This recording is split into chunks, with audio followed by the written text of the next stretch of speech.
آئیے محترم دوستو، اوزان اور ارکان شعریہ لیجیے۔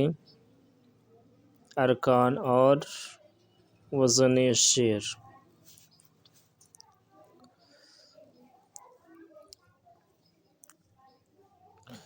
بحر ارکان سے بنتی ہے۔ کس سے بنتی ہے جناب؟ ارکان سے بنتی ہے۔ ایک رکن کے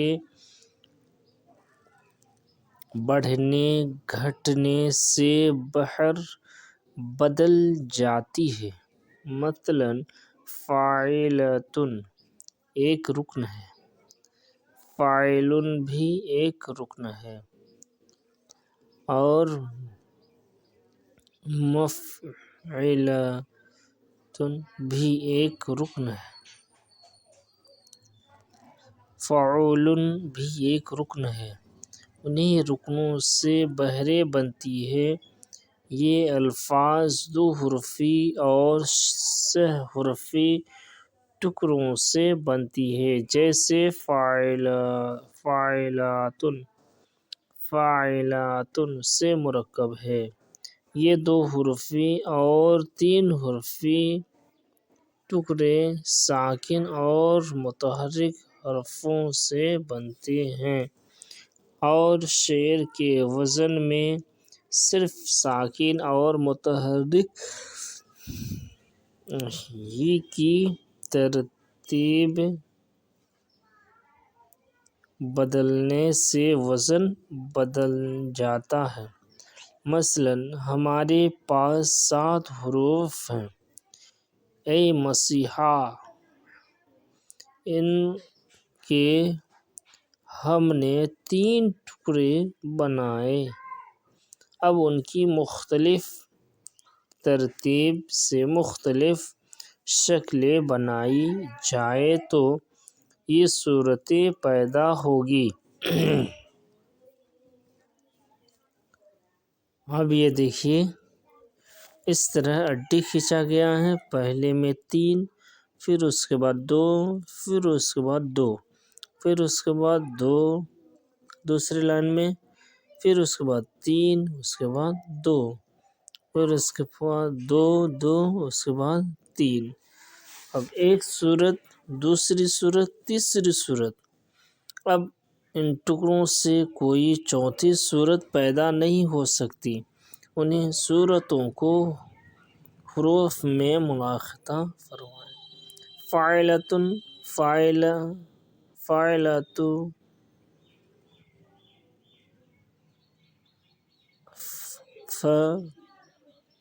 فاعلہ۔ اب یہ دیکھیے، اس سے نتیجہ یہ نکلا کہ 2 لفظوں کے ہم وزن ہونے کے لیے اتنا ہی کافی نہیں کہ حروف گنتی میں برابر ہو، بلکہ کسی لفظ کے 2 حرفی اور 3 حرفی حصے بھی مصرع اور وزن میں ایک ہی ترتیب سے ہونے چاہیے۔ اس ترتیب کے ساتھ یہ شرط بھی ہے کہ دونوں کے سکون اور حرکت بھی ملتے رہیں۔ مثلا اے مسیحا 7 حروف سے مرکب ہے اور مستفعل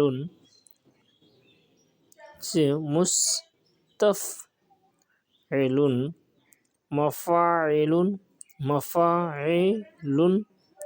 فاعلۃ فاعلۃ، یہ تینوں الفاظ بھی 7 حروف سے مرکب ہیں، اور تینوں کی یہ 3 صورتیں ہیں۔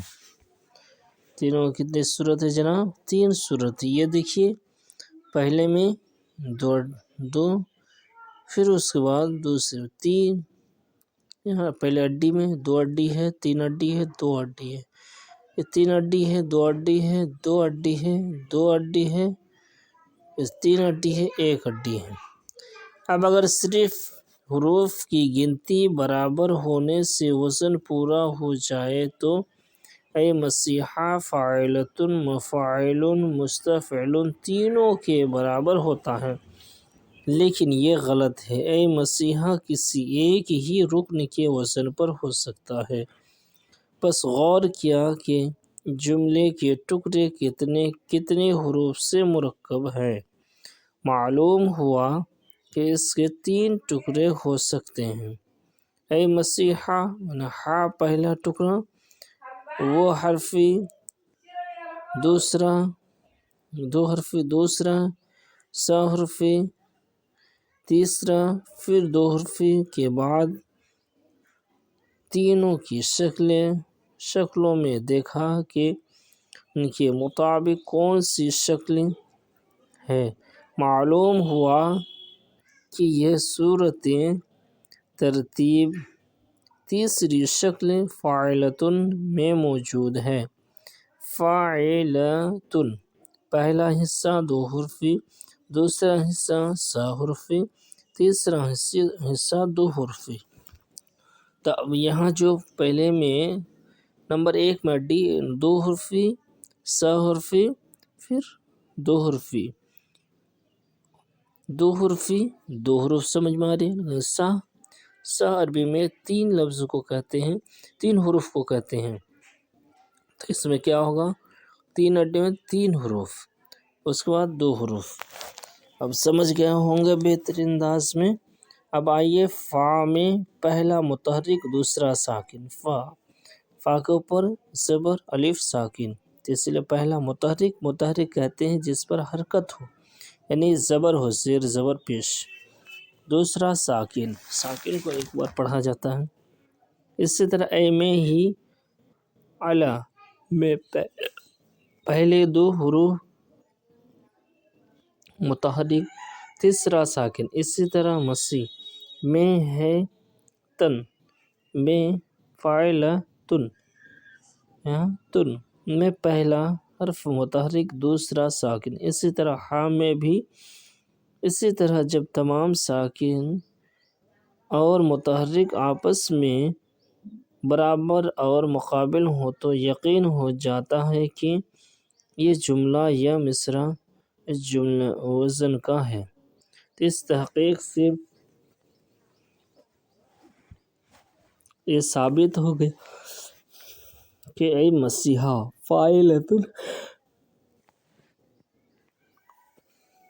فاعلتن کے برابر ہے۔ فاعلتن مستفعل متفاعل۔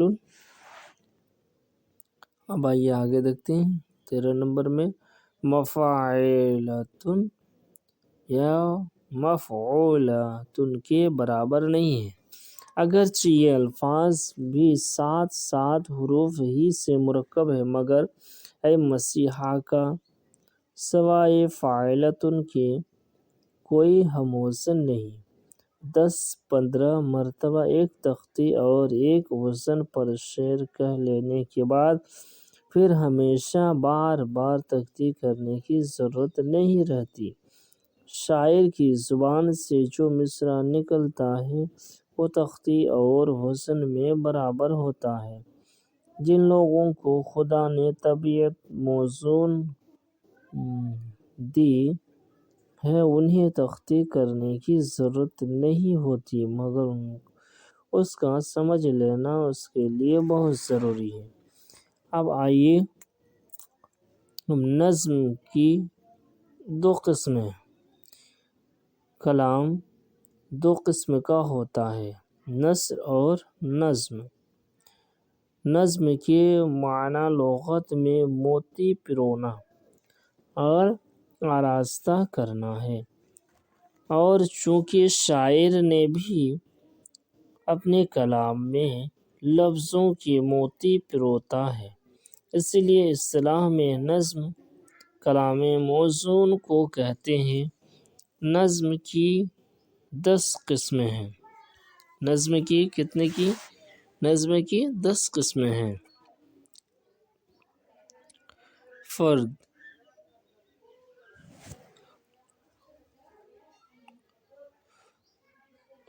اس کے بعد آئیے قطع۔ کتنے قسمیں جناب؟ یہ بہت ہی پوائنٹ کی بات ہے۔ یہ نظم ہے، نظم کی کتنی قسمیں ہیں؟ 2 قسمیں ہیں۔ پھر اس کی قسمیں کتنے ہیں جناب؟ یہ 10 ہیں۔ ایک ہے 2 ہے، 3 ہے، 4 ہے، 5 ہے، 6 ہے، 7 ہے، 8، 10۔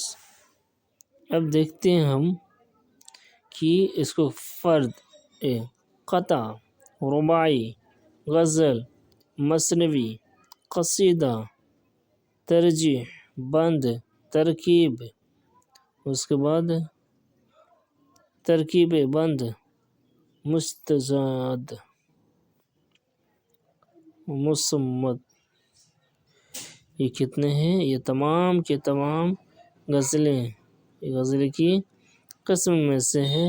اس سے آپ کئی بار سمجھ چکے ہیں کہ قطع کہہ رہا تو کیا نثر ہے یا نظم ہے، تو آپ کو سمجھنا پڑے گا۔ فرد ہے تو وہ بھی نظم ہے، قطع ہے تو بھی نظم ہے، رباعی ہے تو بھی نظم ہے، غزل ہے تو بھی نظم ہے، مثنوی تو بھی وغیرہ ہوں۔ اب آئیے ایک کے بعد دیگر کے ہم تعریف کرتے ہیں۔ بہتوں کو پتہ نہیں کہ فرد کسے کہتے ہیں۔ فرد لغت میں اس کے معنی اکیلے، فرد اردو میں بھی آتا ہے، فارسی میں بھی آتا ہے اور عربی میں بھی۔ لغت میں اس کے معنی کے لیے اس کے معنی اکیلا اور تنہا کے ہیں۔ اصطلاح میں اس شعر کو کہتے ہیں جس کے وزن 2 مصرعے ہم وزن ہو، خواہ وہ ان میں قافیہ ہو یا نہ ہو، جیسے قائم رہے حسن ان بتوں کا، قائم رہے حسن ان بتوں کا، ہے ان کی بھی کچھ عجب خدائی۔ یہ ہو گیا فرد۔ اب دیکھیے قطع۔ اب یہ دیکھیے، اس سے پہلے آپ فرد میں دیکھ لیجئے، نہ ہی اس میں قافیہ ہے، نہ کوئی ردیف، کوئی اس میں ترتیب نہیں ہے۔ ہم وزن ہو، خواہ ان میں، یہ ہم وزن تو ہے لیکن اس میں قافیہ نہیں ہے۔ اب یہ دیکھیے قطع۔ قطع لغت کے معنی، قطع لغوی معنی کاٹنا، قطع لغوی معنی کیا ہے؟ کاٹنا۔ اصطلاح میں اس نظم کو کہتے ہیں جس کے آخری تمام مصرعوں میں قافیہ ہو۔ کیا ہو جناب؟ قافیہ ہو، اور پہلے کسی مصرع میں قافیہ نہ ہو، اسی لیے قطع میں مطلع نہیں ہوتا۔ قطع میں کم سے کم 2 شعر ہوتے ہیں اور زیادہ سے زیادہ جتنے ہوں۔ مثال قطع: نہ ہوگا فائدہ سورج پہ خاک ڈالنے سے، نہ ہوگا فائدہ سورج پہ خاک ڈالنے سے، حریف اہل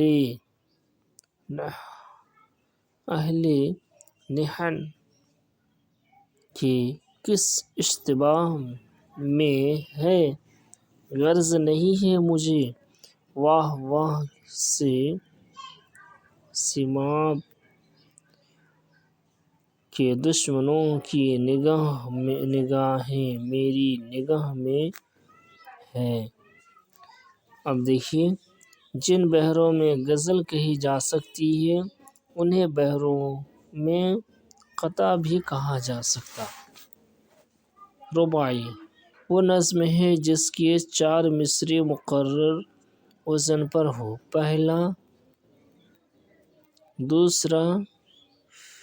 اب یہ دیکھیے حاشیے میں دیا ہے یہاں، شعر کے لغوی معنی ہے سر کے بال، شعر کے لغوی معنی کیا ہے؟ سر کے بال، اور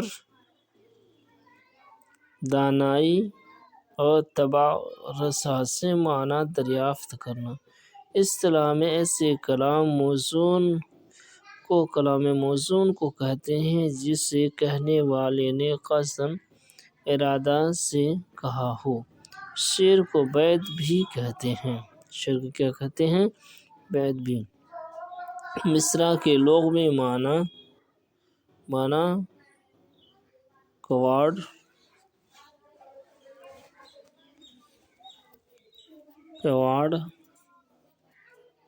ہے۔ کیا جناب؟ کیورڈ میں دو پلہ ہوتا ہے، ویسے ہی مصرع میں بھی دوسرا شعر ملتا ہے، اس کے بعد کیورڈ کی طرح بنتا ہے۔ تو مصرع ایسے کلام میں موضوع کو کہتے ہیں جسے کہنے والا قصداً ارادہ سے کہا ہو۔ شعر کو بیت بھی کہتے ہیں۔ مصرع کے لغوی معنی کیورڈ اور اصطلاح میں شعر کے نصف حصہ کو کہتے ہیں۔ شعر کے نصف حصہ کو کہتے ہیں۔ وجہ یہ ہے کہ جس طرح کیوڑ کے دو پلوں سے گھر کا دروازہ بنتا ہے، اسی طرح دو مصرعوں سے ایک شعر بنتا ہے۔ کتنے مصرعے سے جناب؟ دو مصرعے سے ایک شعر بنتا ہے۔ اب یہ دیکھیے چوتھا مصرع ہم قافیہ ہو اور تیسرا مصرع میں کوئی قافیہ نہ ہو۔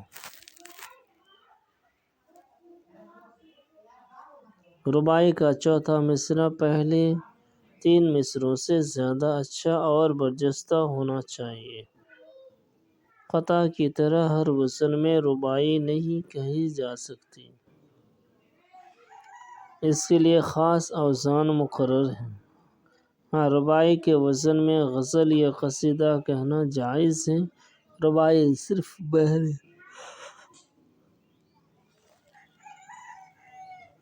عجز کی چند شاخوں میں کہی جاتی ہے۔ ان شاخوں کے 2 سلسلے اور 12 وزن ہیں، جن کی تفصیل یہاں ضروری نہیں۔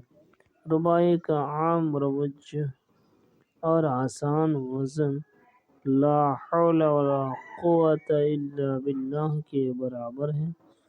اگر اس جملے کے وزن پر عبور پا لیا جائے تو رباعی کے عام وزن پر قدرت حاصل ہو سکتی ہے۔ رباعی کے 4 مصرعے اسی وزن پر ہوتے ہیں۔ مثال رباعی: ساقی مجھے آب زندگی کافی دے دے، پیاسا ہوں شراب ارغوانی دے دے۔ اب یہ دیکھیے غزل لغوی معنی عورتوں سے بات کرنا۔ غزل کے لغوی معنی کیا ہے جناب؟ عورتوں سے بات کرنا۔ اصطلاح میں اس نظم کا نام ہے جس میں عشق و محبت، حسن و جمال، وحشت، عشرت، یأس، امید، خوف، درجہ،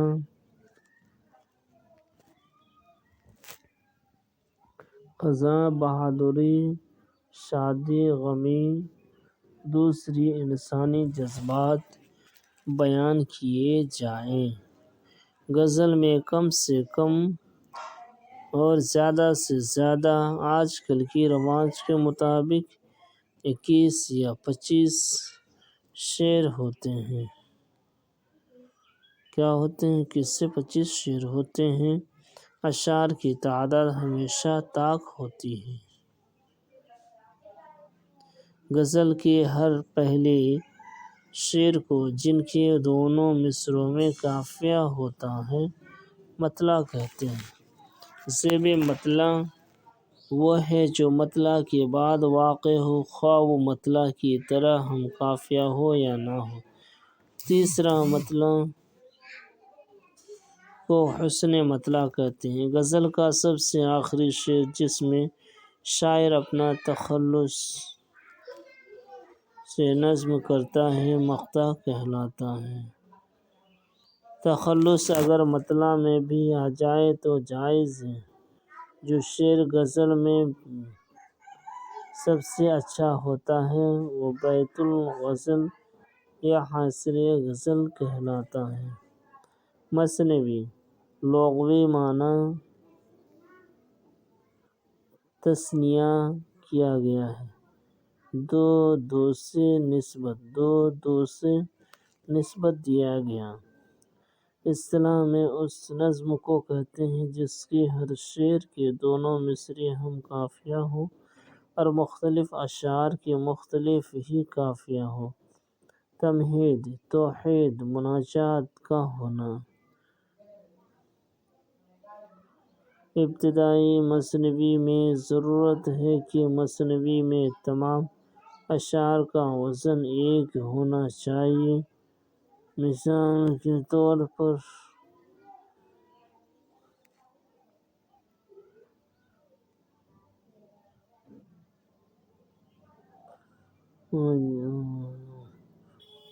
ابتدائی مثنوی میں ضرورت ہے مثنوی کے تمام اشعار کا وزن ایک ہونا چاہیے۔ مثال کے لیے مثنوی گلزار، نسیم، زہر عشق، سحر البیان، سکندر نامہ، یوسف زلیخا، مثنوی روم وغیرہ۔ قصیدہ، قصیدہ لغوی معنی معزز،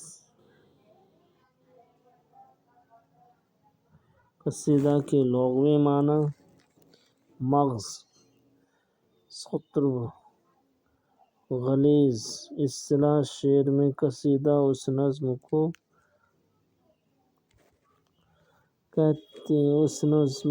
کہتے ہیں جس میں کسی کی تعریف یا برائی بیان کی جائے۔ پہلے شعر کے دونوں مصرعے باقی اشعار کے ثانی مصرعوں سے ہم قافیہ ہوں۔ قصیدہ میں 15 اشعار سے کم نہیں ہوتے اور زیادہ کی حد نہیں۔ قصیدہ اپنی ردیف یا قافیہ مضمون کے لحاظ سے موسوم ہوتا ہے۔ اگر ردیف کے آخر میں لام ہے، مثلاً کنول وغیرہ، تو قصیدہ لامیہ کہلائے۔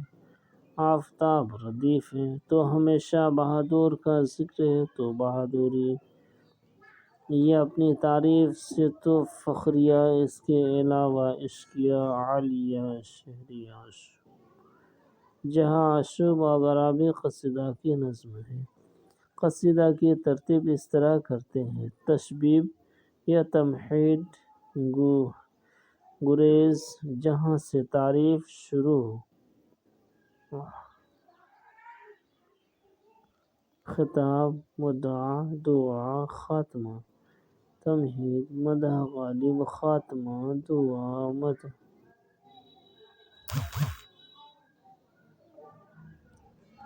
تمہید، مدح غائب، خاتمہ، دعا، مدح غائب، خاتمہ، دعا، مدح غائب، مدح حاضر، خطاب، مدح، دعا، خاتمہ، مدح، حاضر، دعا، خاتمہ۔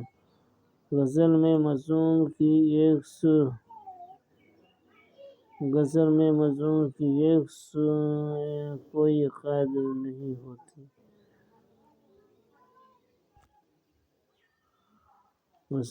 کوئی قید نہیں ہوتی۔ قصیدہ میں کسی خاص مقصد کا اظہار کیا جاتا۔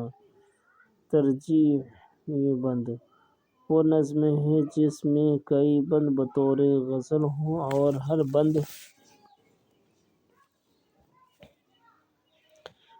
کے بعد ایک مخصوص شعر بار بار آئے۔ وہ بند میں اشعار کے قافیے مختلف ہوں۔ اب یہ ہے، دیکھ لیجیے گا۔ اب آگے چلتے ہیں۔ یہ بھی ہے ترکیب بند وہ نظم جس میں ہر بند کے مختلف شعر مختلف قافیوں کے ساتھ بطور ٹیپ لائے جائیں۔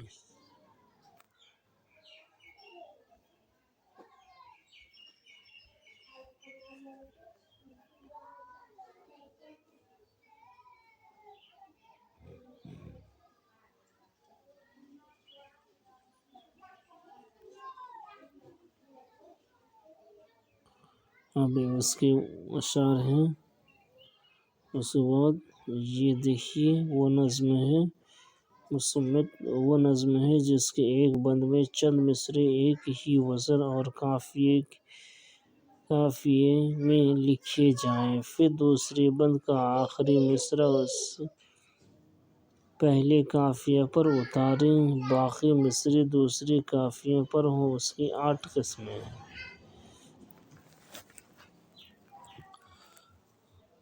مثلث، مربع، مخمس، مسدس،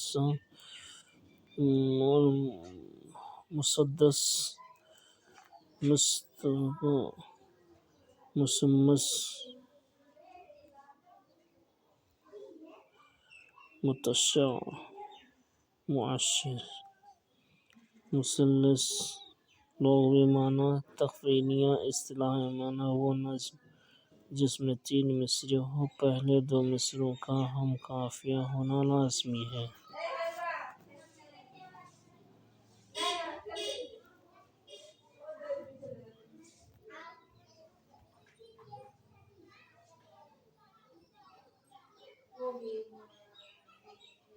مستزاد رباعی کے ہر مصرے کے آخر میں ایک حصہ رباعی کا لاتے ہیں، مگر اب ہے کہ ان پر وہ ضرور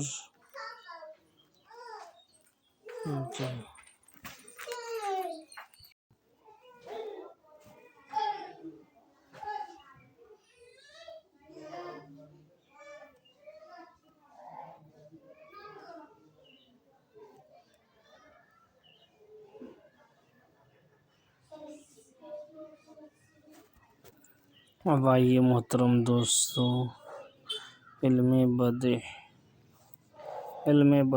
وہ علم ہے جس سے کلام کی خوبیاں معلوم ہوں، مگر وہ خوبیاں لازمی نہ ہوں بلکہ بطور صنعت ہوں۔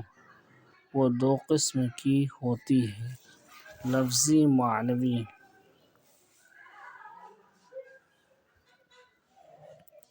صناعی، معنوی تضاد، 2 ایسے لفظوں کا لانا جو آپس میں ضد ہوں، جیسے زمین و آسمان، پست و بلند، رات دن، شریف بدمعاش، میٹھا زہر وغیرہ۔ ایہام، ایک ایسا لفظ لانا جس کے 2 معنی ہوں اور جو معنی شعر میں فوراً سمجھے جاتے ہوں، وہ مقصود نہ ہو بلکہ دوسرے معنی مراد ہوں۔ مثلاً گھٹا بڑھ گئی، ساون میں اضطراب وغیرہ۔ اس مصرعے میں گھٹا سے مراد بادل ہے، مگر سرسری طور پر سننے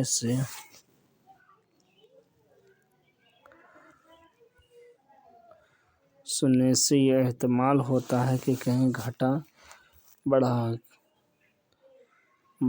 کی ضد تو نہیں ہے۔ رجوع، ایک بات کا کہنا پھر اس کو ناقص سمجھ کر ترک کرنا۔ مثلاً تم چاہو خورشید ہو، دونوں سے سوا ہو۔ لف و نشر، چند چیزیں پہلے بیان کی جائیں، پھر ان کی صفتیں یا خبر بیان کی جائے، اگر ترتیب کے ساتھ بیان کی جائے تو لف و نشر مرتب، ورنہ غیر مرتب کہتے ہیں۔ لف و نشر مرتب کی مثال: کہیں مدفون، کہیں تربت بنانی ہے، انوکھا گھر، نئی بستی بسانا ہی بسانا ہے۔ مدفون اور تربت لف ہے اور بنانی نشر ہے، لفظ نشر ہے، لیکن اگر یوں کہتے کہیں مدفون، کہیں تربت بنانا ہے تو لفظ و نشر غیر مرتب ہو جانا مرکب دونوں جائز ہیں۔ مبالغہ، کسی بات کی ظاہر کرنے میں حد سے زیادہ بڑھ جانا، یہ مبالغہ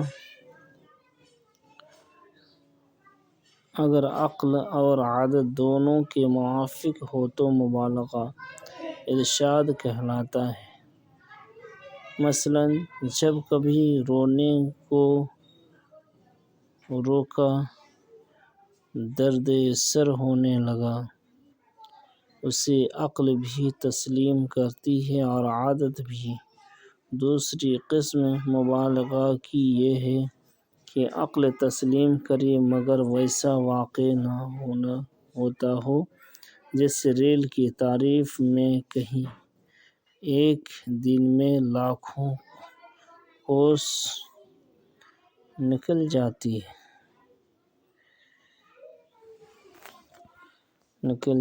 ہے، اسے مبالغہ تبلیغ کہتے ہیں۔ تیسری قسم یہ ہے کہ نہ عادت قبول کرے نہ عقل مانے، محض محال ہو، جیسے یوں کہیں ریل ایسی تیز ہے کہ اس کا نام لینے سے مسافر خود بخود منزل مقصود تک پہنچ جاتا ہے۔ حسن تعلیل، کسی بات کا سبب بطور لطیفہ بیان کیا جائے مگر وہ سبب اصلی نہ ہو۔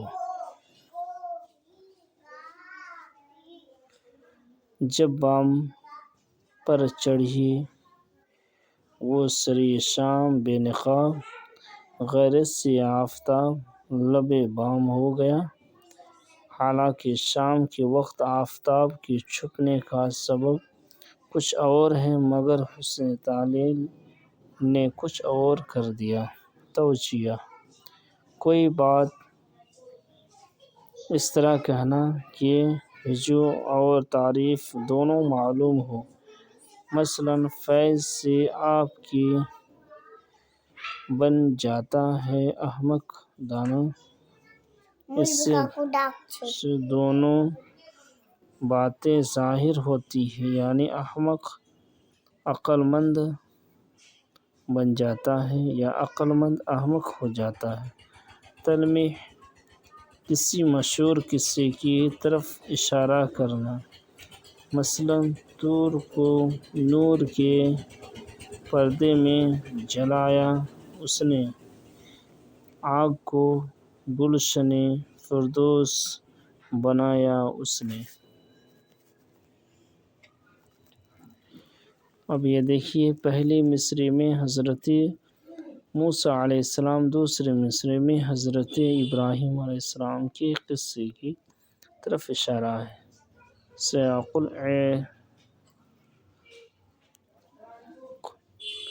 الاعداد کو کسی تقریب سے بالترتیب یا بے ترتیب شعر میں لانا۔ تلمیح، ایک مصرعہ ایک زبان میں اور دوسری زبان میں کہنا۔ ترجمہ، کسی شعر کا ایک زبان سے دوسری زبان میں ترجمہ کرنا۔ عام طور پر لوگ اسے چوری اور عیب کہتے ہیں، لیکن ازروئے فن یہ ایک صنف ہے۔